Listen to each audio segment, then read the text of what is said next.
کراچی میں وقفے وقفے سے بارش کا سلسلہ بھی ایسے میں جاری ہے۔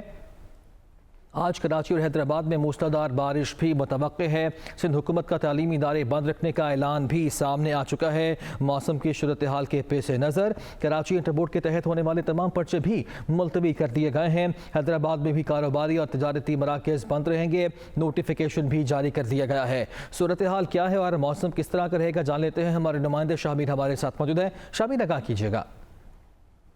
جی بالکل، گزشتہ شب سے ہی، گزشتہ دوپہر سے ہی بارشوں کا سلسلہ شروع ہوا تھا شہر بھر میں، جہاں پہ ہلکی اور تیز بارش جو ہے شہر بھر میں ہوتی رہی، اور رات گئے یہ بارش جو ہے وہ اچانک موسلادھار بارش میں تبدیل ہو گئی، جس کے باعث ملیر ندی میں جو ہے وہ طغیانی آئی، اور اس طغیانی آنے کے بعد جو ہے میمن گوٹ کا مقام ہے جہاں پہ بتایا گیا کہ سیلابی ریلا جو ہے وہ داخل ہوا، جس میں 2 افراد پھنس گئے تھے، تاہم ان کو ریسکیو کرنے کے لیے ایڈی کے رضاکار جو ہے وہ پہ پہنچے اور ان کو اب بحفاظت جو ہے وہاں سے ریسکیو کر لیا گیا ہے اور محفوظ مقام پہ منتقل کر لیا گیا ہے۔ جبکہ شہر بھر کی بات کی جائے تو اس وقت بھی شہر بھر کے مختلف علاقوں میں وقفے وقفے سے بارش کا سلسلہ جو ہے وہ جاری ہے۔ ملیر، میمن گوٹ، اس کے ساتھ ساتھ ایئرپورٹ، PCHS صدر، IIA چندی گڑھ روڈ اور اس کے اطراف کے کچھ علاقے جہاں پہ بتایا جا رہا ہے کہ وقفے وقفے سے بارشیں ہو رہی ہیں۔ تاہم محکمہ موسمیات کا یہ کہنا ہے کہ آج کراچی اور حیدرآباد میں جو ہے وہ ایک بار پھر سے شدید اور موسلادھار بارش